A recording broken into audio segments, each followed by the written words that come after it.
Welcome everybody, this is Tim Watrous, President of Digital Advisors. And this is Kevin Gordon, President of Capital Advisors Group. We'd like to welcome you to our K-12 Politics and Tech video series.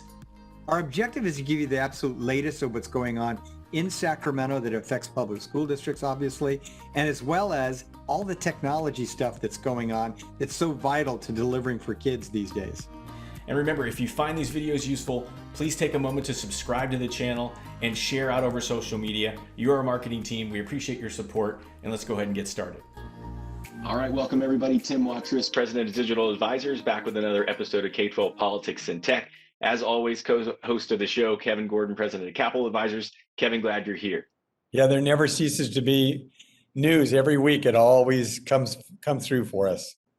Absolutely. And frequent and favorite guest, Governor Bob Wise. So glad you're here again to help us with the federal news. So Bob, welcome. New administration, a lot of new things happening. So good to be back. Yeah. In fact, we are cutting things to talk about because we have so much, and we try to keep the show around 25 to 30 minutes for everybody. But Bob, since you're here, let's start in DC. We know that Biden proposed $1.9 trillion package for additional stimulus. There's some progress on that. Can you talk about the progress that's been made, likelihood of that happening as you see it? So 1.9 trillion, of which 130 billion directly goes to K-12. Other funds totaling maybe 170 could be total could be going to K-12, some of that to higher ed as well. So let's put that in perspective. The last stimulus bill that passed in December had 56 billion going to K-12, and the one before that in May had, as I recall, 13 to 15 billion dollars going to K-12. So a lot of money on the table. What are the prospects? The House of Representatives last night did pass this in terms of is part of the budget. So it's already on its way to the Senate. Now in the Senate is 50-50, Republican, Democrat, with Vice President Harris obviously breaking any tie. The Senate's in negotiation between Republicans and Democrats as to what the size and amount of this bill will be. Republicans offering, I think, 618 billion. Democrats want the full 1.9 trillion. And the main difference on this one, Tim, is, and what's the difference between the Republican bill? The Republican bill would put 20 billion into all education, K-12 and higher ed, and would leave $350 billion out that would go to state and local governments. That's one of the main sticking points right now, because state and local, which is necessary to support education, state and local really hasn't received much, if anything, in the past two stimulus bills. It's interesting because that's what the whole debate was in December. And it's like there was an inauguration since then. So the idea that Democrats want to move forward and the president wants to move forward with state and local assistance that they've been driving for the entire time since the outset of the virus, it makes sense. So it seems to me that they've decided to go it alone. And and it's not a partisan thing, but one of the things that our Republican friends said when they had the power is that they had the power. And so as things shift, it looks like the White House is deciding that if they want to get this done the way they'd always envisioned, that the idea of negotiating on this thing right out of the gate was not the point they were going to exercise something more modest about. They were going to go for the whole thing. I think President Biden, drawing upon his experience as vice president, recognizes that you set the tone the first month or two you're in office. That's when you have the greatest energy, momentum, and urgency. And so he's made a clear decision, in Vice President Harris, they've made a clear decision that they're going all out in these first couple of months. And I think he also feels that in the Obama first year, they probably were just a little too reticent to push for what was really needed for a stimulus package. They went for 787 billion as opposed to more than a trillion. He's determined not to do that again this time. So it's go big or go home. And I think what's important, Kevin and Tim, to point out is this is the one opportunity they'll have to pass it through the Senate without having to break a filibuster. Filibuster requires 60 vote to break. The Democrats only have 50, but there is this one opportunity. I always called it, when I was in Congress, the once in a year lifetime. And that was when you pass the budget you have something called, and we'll hear these words a lot in the next 6 weeks, something called reconciliation. The one time where the budget that you pass in the Congress has to be reconciled with the existing legislation, so that if you have just approved some healthcare changes, for instance, additional funding or less funding for healthcare, you have to go in and amend the existing legislation to match that. So in reconciliation, the final passage only requires 50 votes. There, you only get to do it once a year. You only get to do it on reconciliation. There are some rules that apply to it, but it looks to me like they're not going to try and do the unity thing, wait for Republicans to come on board, which could be a long time, as opposed to going for reconciliation and doing it strictly on Democratic votes. So in that case, what they're shooting for is a mid-March timeline to pass this whole thing, including the $130 billion for K-12. So one of the things, Bob, that I wanted to observe about this is that in every debate over stimulus over the last year, basically, we've always been lucky that education has not been one of those big, stopping or sticking points, I should say.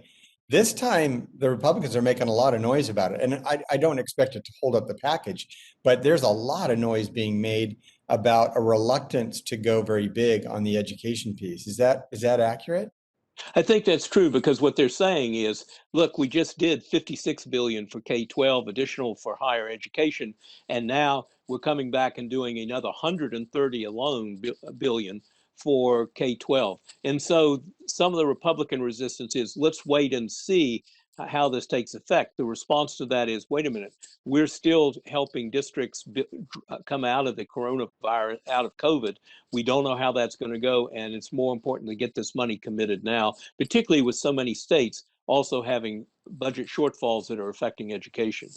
They've also been taking a shot at organized labor as well in that, over the national problem, not just a problem we see obviously here in California with regard to the reluctance by our friends in labor to see reopening without some serious mitigation and other kinds of measures, which we'll talk about a plan that they've actually released a little bit later. Yeah, well, and I think also what's important to recognize is another thing that's been happening in Washington is Wednesday was a hearing for the appointed secretary designate of education, Miguel Cardona. He is all for reopening, doing it in a very safe manner. However, he started that process when he was state superintendent in Connecticut. His hearing went very well, as somebody noted. I don't think, a Republican noted, I don't think there's going to be much controversy. He certainly had far less controversy in his hearing than Betsy DeVos did in hers 4 years earlier. But he's firmly committed to reopening, but doing it in a safe way, and that will probably require more dollars. Well, thanks, Bob. And speaking of more dollars, there's, Kevin and I discussed this additional federal dollars that were announced last week. I believe it was around $460 billion, 3 different line items. It just wanted to get your take on the likelihood of that actually occurring, if there, the time frame, if we're going to see that, the time frame when we might see those dollars, because we know that the stimulus dollars are out there. There's more proposed federal help. What are your thoughts on the likelihood there? My advice is keep your eye on the stimulus dollars for now. The others are there's 3 separate bills that you're talking about. They total something over $460 billion, in Learning Recovery Act, an infrastructure bill, and another one. They're all very important, but they are pieces of what they call authorizing legislation. They would be separate pieces of legislation or law by themselves. And once they're passed, they then still have to go back through and go to the appropriations process. So I don't think the reality is, unless they're somehow inserted into the stimulus bill, and if they something gets inserted, I think something has to come out. Unless they get inserted in the stimulus package, I think you're looking at a year or so before you could see any direct result from them. And I do want to point out, these are bills that were introduced in the House of Representatives, which the Democrats have a little more control over, not as much but as they did before, but they have some, and with the support of the chairman there. They would have a very long way to go in the Senate, and they would probably run up against the filibuster. So keep your eye on the stimulus package. That's the one that's moving in the next 2 months. That's the one that I think school districts will see first. Thank you for the info there, Bob. And just also on the federal side, we've talked for a long time on the show about modernizing or enhancing ERATE to be able to connect homes because it's really only intended for school sites. We saw Rosenworcel get moved over to temporary chair of the FCC. We know that the FCC right now is locked in 2-2, two Republicans, two Democrats. It doesn't look like there's going to be a lot of action until that basically someone new is either appointed as chair or commissioner. But can you talk about some of those dynamics that are going on with the FCC right now? They're seeking public comment on what it would be like to change E-rate, but we probably won't see any significant movement until this 2-2 deadlock is solved. So can Well, you tell us a little bit about the internal functions of that and how that might play out, Bob? well, the acting chair, Rosenworcel, and she's been extremely active all the way in terms of more money for E-rate, more money for Lifeline and for low-income families. Right now, what she can do is, because she only has, it's 2-2, as you say, and a fifth commissioner has to be appointed and then confirmed by the Senate, and that's going to be a little while. So what she can do is she can push the administrative process. She can start having the public comment period. That starts clocks running, and then hopefully she gets a fifth commissioner appointed by President Biden that'll be supportive.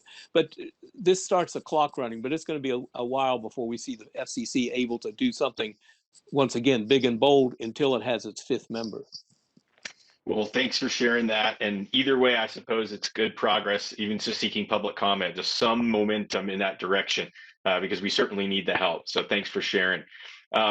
Just switching gears over to California, Newsom apparently found some more dollars. Kevin, can you tell us a little bit about that? And obviously good news, but I'd love to hear more about that from you, please. Yeah. So when the governor met, he had a couple of meetings last week with folks in the education community, the K-12 community, and he made sort of an offhand remark that I don't know that many people really picked up on, but it was important. He said, within a week or so, I'm going to be announcing remarkably more money than we had anticipated in the budget document that he had released on the 8th of January. And what that was about, which he ultimately announced last night, interestingly, on a TikTok video, he announced that for December and for January, in terms of the performance on tax revenue for those 2 months, which were not taken in consideration when the governor released his budget, because ultimately they have to have a cutoff point where they're going to be projecting revenues and make that announcement, that they ended up with $2.6 billion more in December than they had anticipated, a whopping $7.7 billion more in January than either of those amounts were not included in his budget projection. So, a $10.3 billion swing of additional revenue that he's going to be working with. Obviously, in Prop 98, the test that we're on with regard to Prop 98 will give us north of, $4 billion in all likelihood, something in that range of additional money to work with. This solves a few problems. This gives them the revenue potentially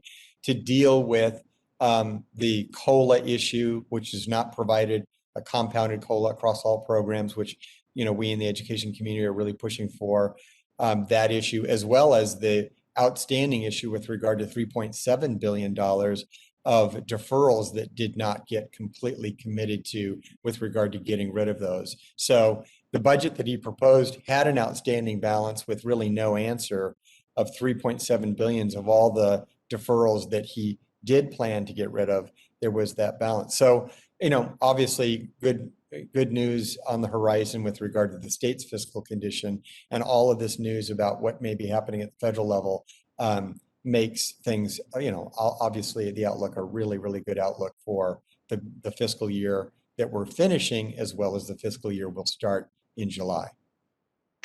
Well, with all the frustrations we've been feeling with the pandemic and the reopening, it is nice to get some good financial news. So there's not as much doom and gloom. So thank you for sharing that, Kevin.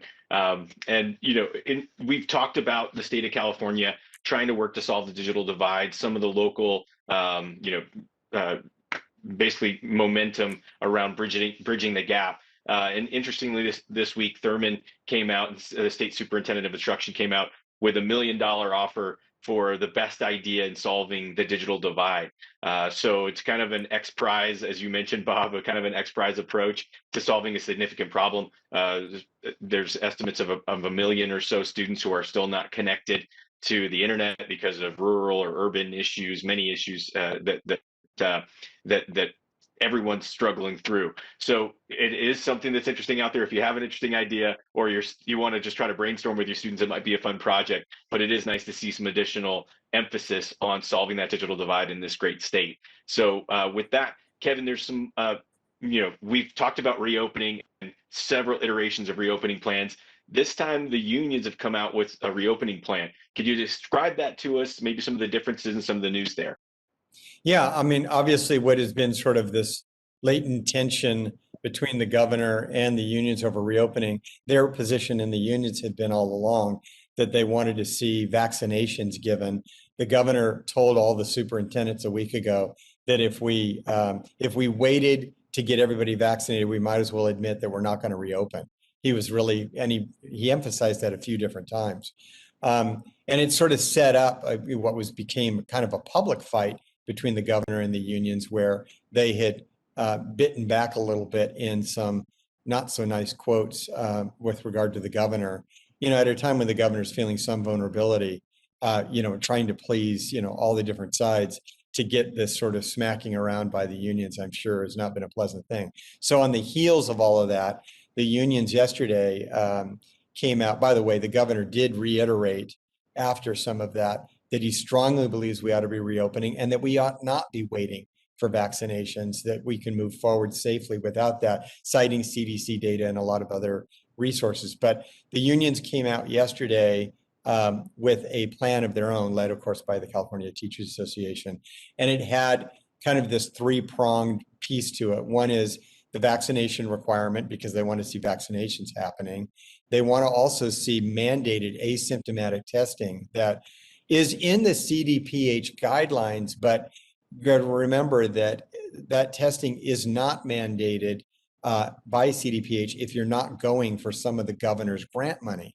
In this case, they would require that no matter what. And it's quite a rigorous cadence of testing with quite a price tag that well exceeds anything that the governor's put on the table so far, if you were going to do both the vaccinations and also this asymptomatic testing.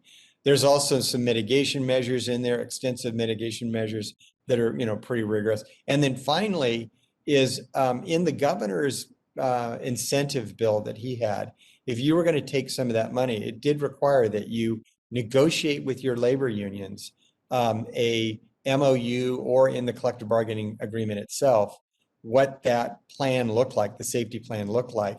But it didn't require it for districts that opted out of pursuing the money. In the union plan, they would require that if you're making any modifications to the safety plan, which actually is required, you got to make modifications no matter what, but that you would have to actually bargain that. And the governor's vision is if you're not going after the money, you just need to consult with our friends in labor. You don't need to bargain it. Obviously, in the union plan, they're going to require you to bargain any of the changes that you would be doing with regard to a safety plan on ultimately getting to reopening. So they also demand, more rigor with regard to when you could reopen. In the counties, we've got the color-coded system, of course, and they would not have anybody opening in any color other than red, at least beginning with red. That is a standard that's a tougher standard than is being envisioned by a lot of districts right now that actually are open in what we call purple. So these issues are all going to obviously add to the complications of us ultimately getting to an agreement. The legislature and the governor are in negotiations now. We were expecting within a week or so we might see something. I think the governor and legislators are hoping that we'd have some legislation by March. But I don't know, how hard this is going to be. I think the governor may end up having to return to the comments that he made last week, which is that if we're going to have to do vaccinations for everybody, then we need to understand that we will not be reopening this year. Now, there's a lot of school districts around the state that have figured out a way to reopen. Napa Valley Unified was featured this week in media statewide about the work that they're doing. And in fact, they're actually pressing ahead and doing even more. There's Capistrano Unified. There's a lot of districts, probably as many as 100. Probably be good to get a good cross section of those folks in the room to talk about how did they get to agreement with their labor unions, because they clearly did, and how is it that they're managing to do services to kids. By the way, both districts have a really significant shot of enrollment that does come from kids in poverty and English language learners. It's not just one homogenic type of student population.